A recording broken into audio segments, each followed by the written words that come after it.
Hey, it's Fletch. I'm Vice President of Public Safety Solutions at 911 Informed. This is the next episode in our new series, Next Generation 911 Future Makers, Building the Leaders of Tomorrow. You know, I get to talk to some smart folks throughout my career, and while most of those folks are good at their job, there's a few that are really smart folks and do a great job. But to be a next-gen 911 future maker, you need to be part of the best folks to build the next generation of 911 leaders. Joining me today is Lisa Fowlkes, the FCC's Bureau Chief of Public Safety and Homeland Security. Lisa, welcome. Thanks so much for sitting down with me today. Thanks for having me. You're some of the best folks that I know. Well, thank you. You see what I did with your name there? I did that all by myself. Where are we on 911 today, and where were we when you first came into Public Safety Homeland Security Bureau? Let's start there. Well, since we started in 2017, we've taken a number of efforts to improve or enhance 911. One, we have taken actions to improve the ability of first responders to be able to find 911 callers during an emergency. And we've done that by improving 911 location accuracy. We've also taken actions to ensure that people that are in multi-story buildings like offices or campus buildings are able to reach 911 more quickly by adopting rules that will allow them to dial 911 without having to first dial the prefix, whether that's a 9 or a 7 or whatever. We've also taken steps to improve 911 resiliency. The Commission has continued to require 911 service providers, though there are those carriers that actually route the 911 call to the appropriate 911 call center, to file a certification annually that they are implementing best practices to ensure 911 reliability. We also have continued to improve our ability to collect on an annual basis information on how states are using 911 fees and whether any of those states are in fact diverting 911 fees for other purposes. In fact, recently the Commission adopted a notice of inquiry examining this issue and examining whether there are additional steps that the Commission could take to discourage states from diverting 911 fees. You know, you've been in this industry for a long time, and you've been part of the Bureau since its inception, really, and you've held just countless titles of different chiefs and capabilities. When did little baby Lisa decided she wanted to be, you know, a legal advisor and the deputy chief at the FCC in your career? Where did you get your initial inspiration? I fell into a career in communications where I attended a job fair. I was scheduled for an FCC interview, but no one told me. So I didn't show up for the interview. But luckily, the FCC called me afterwards and wanting to schedule an interview for a staff attorney position. After the interview, I was offered a position, and I decided to accept that position because I viewed the FCC as a place where I could have an impact on something that was quite relevant to the public. In addition to which, I pretty much, from my background, already had an interest in public service. So that's how I came to the FCC. And throughout my career, most of the jobs that I have had at the FCC have been due to someone coming to me and saying, "Hey, would you be willing to come over to this bureau?" This particularly happened when someone was creating a new bureau. So I came to the Cable Services Bureau when it was new.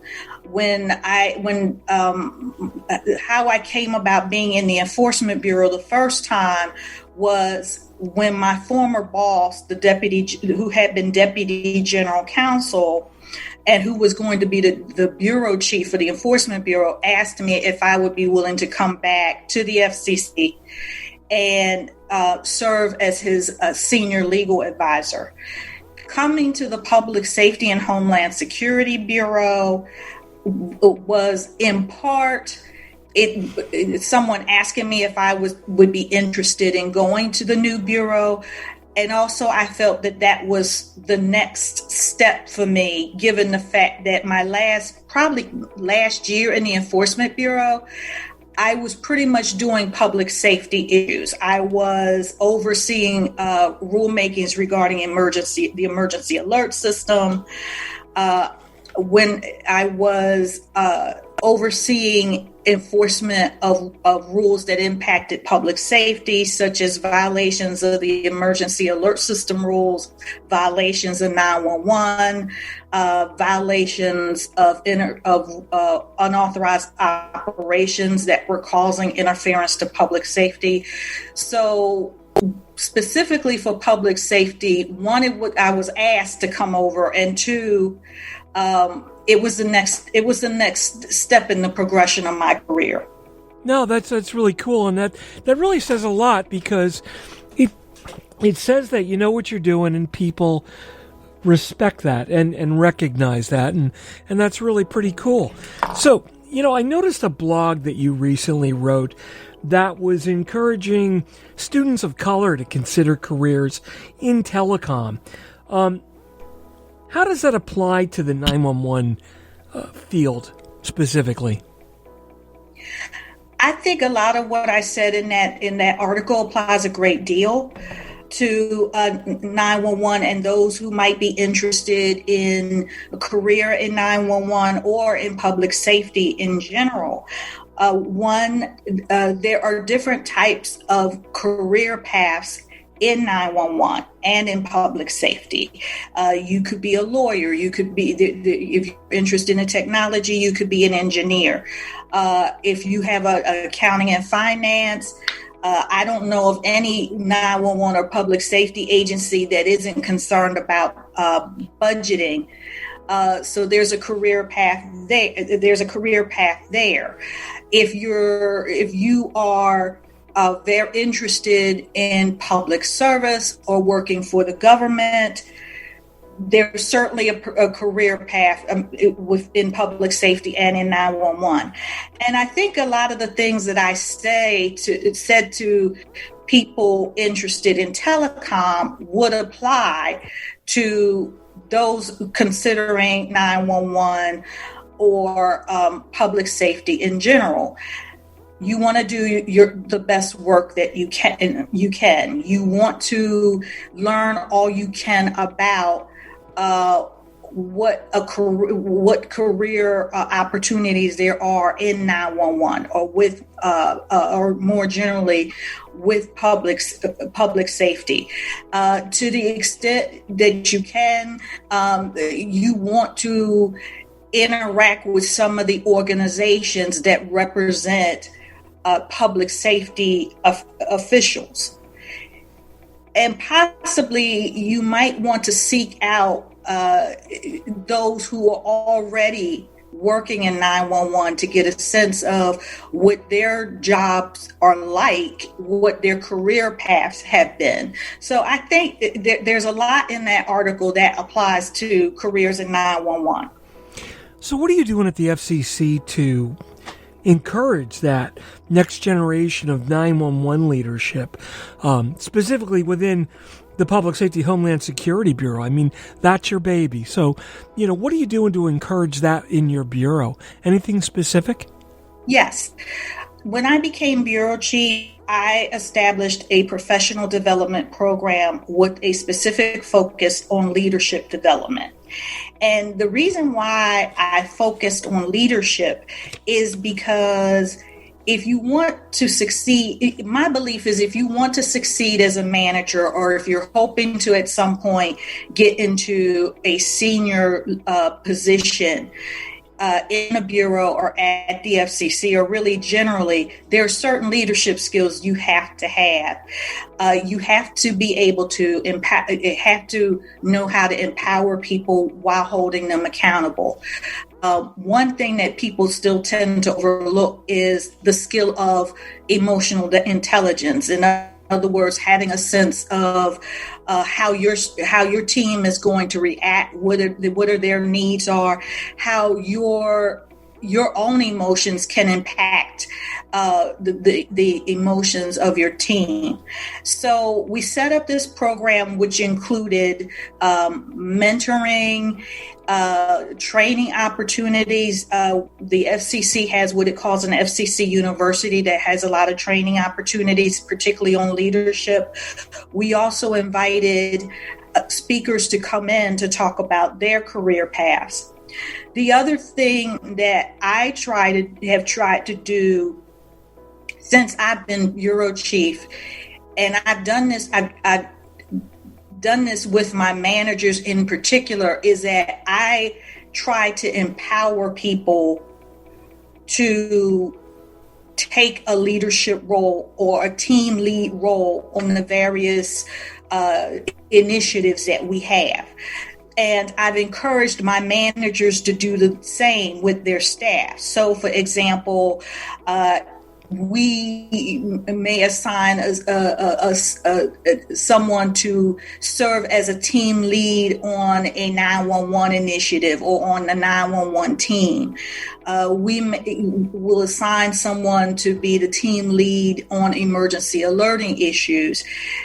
Doing that allows them to develop leadership skills, and they get the experience of leading a group or a team of others to the common goal of, in the case of 911, ensuring that people have access to a reliable and effective 911 communication system. I also spend a lot of time coaching, not just my managers, but staff. I spend a lot of time, for example, if coaching them on how to handle a particular problem. Usually, without what I often say to my managers is let the emotion go, or your knee-jerk reaction go. And let's talk about how you deal with this problem. I've also encouraged people, I've let people know in my bureau that it is okay to make mistakes. I view mistakes as opportunities to learn. And I've also encouraged them to continue to learn. And that's something I myself have been doing, is to continue to read and to take training and to just continue to learn new things. No, that's great. How's the support from your upper management, your boss? I mean, he calls me a troublemaker, but how is he to you? He's been great to me. I mean, the only issue that Chairman Pai and I have is his choice to root for the Kansas City football team. And of course, he thinks I'm nuts for being a fan of the Philadelphia Eagles. And sometimes that leads to the two of us getting into it on Twitter. And I think the last commission meeting that I actually presented, he started out saying something to me about the Philadelphia Eagles. But I couldn't ask for a better boss. They've been very supportive of the Bureau's public safety mission, and been very supportive of 911 initiatives in general. And as you know, Fletch, he was at the forefront for the commission in pursuing changes to the law to eliminate this idea that you have to dial a prefix you dial 911. So he's been quite supportive of the Bureau and of me in particular.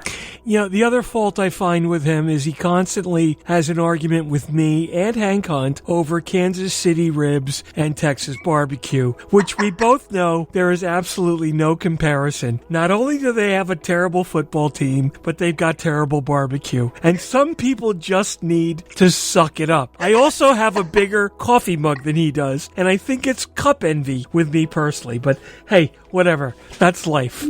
So back to the issues at hand. Off the political standpoint, though, what's your suggestion for people that are getting in the industry? I mean, they're forming their career. They're saying, this has got some interest to me. I want to go do something that makes a difference for a lot of people, and public safety and 911 specifically is a great opportunity to contribute and learn. What should someone do to plan their education and career and line themselves up to be someone like yourself or someone like the chairman, but someone who's got a better taste in football and barbecue?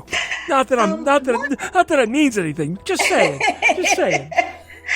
One thing I would recommend is they take steps now to learn about the area that they think they may be interested in. If it's 911, learn about 911, learn about what different career paths are in 911, learn about what people do to support 911, or what people do, what are the career opportunities for public safety in general. And they can learn that by reading books, talking to people who are already in 911 or public safety in general, to the extent possible, getting involved with organizations that represent public safety organizations, or even just going to their websites and reading about some of the issues that are important to that organization, and just reading about what's happening in that area. 2, I would say don't shy away from challenging courses or challenging internships. A lot of times, I think people in general hold themselves back because something looks just too hard or too challenging. And I would say, if it's something that you think you're really interested in, go forth. A lot of times the thing that you think is challenging, once you get in the middle of it, it may not be as challenging as you thought, or there may be places where you can get help to get you through the hard parts. So I would say don't shy away from the hard or the challenging courses or the hard or challenging assignments, because they're going to build your resistance.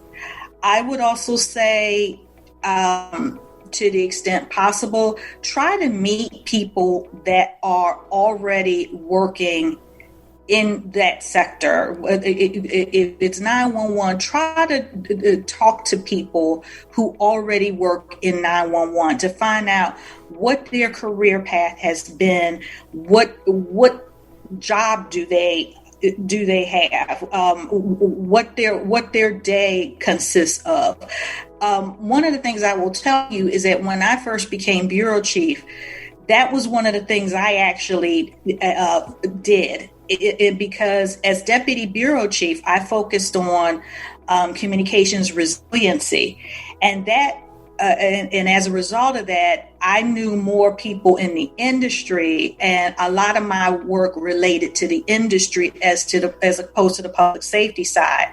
So one of the ways that I went about learning more about the public safety agency's perspective on a lot of these issues was when I visited probably most of the 911 call centers in the Washington, D.C. area.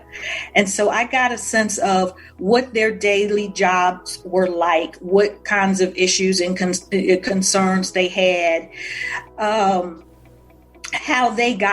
many of them got to their career paths.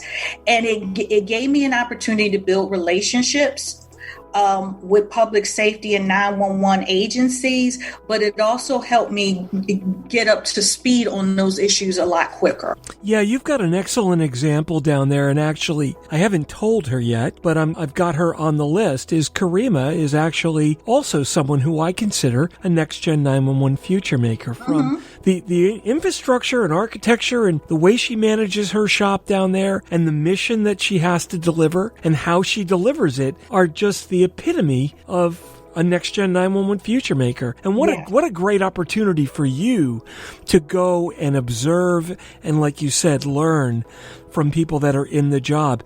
You know, the different chairmen, the commissioners, Commissioner Rosenworcel was very, very active in visiting 911 centers. Another commissioner that I know pretty well likes to climb towers, but cellular is his gig. And you know what? I love it when I see him tweeting a picture and a selfie from 1,200 feet in the air. I mean, that says something about the current leadership at the commission, the chairman and all the commissioners and a lot of the directors like yourself. I've never seen a more involved group of people. And I've always said that the Federal Communications Commission is probably, in my opinion, is one of the best examples of public service that you can find in our government today. You take your mission, you perform your mission, and there are so many people like yourself that are looking to expand the mission and grow and farm for the future, if you will. You know, you've got to grow that next generation of leader. And I was so pleased when you accepted the invitation to this podcast, because that's exactly what this podcast is about, the next generation of 911 leaders. Thank you so much for sitting down. You're always a wealth of knowledge, and I appreciate your dedication to the industry, your insights, and everything you do. Well, again, thank you for having me, and thank you for your service to 911 and public safety. Well, thanks a lot, Lisa. That really means a lot to me, especially coming from you. That wraps up this episode of Next Gen 911 Future Makers. Today we've been talking to Lisa Fowlkes, Bureau Chief of the Public Safety and Homeland Security Bureau at the Federal Communications Commission. This is Fletch. Be sure to follow me on Twitter at Fletch911. Check out the rest of my blogs and podcasts at www.fletch.tv. And remember to like and subscribe so you'll be immediately notified when the next episode is published. Have a great day and stay safe. We'll catch you next time.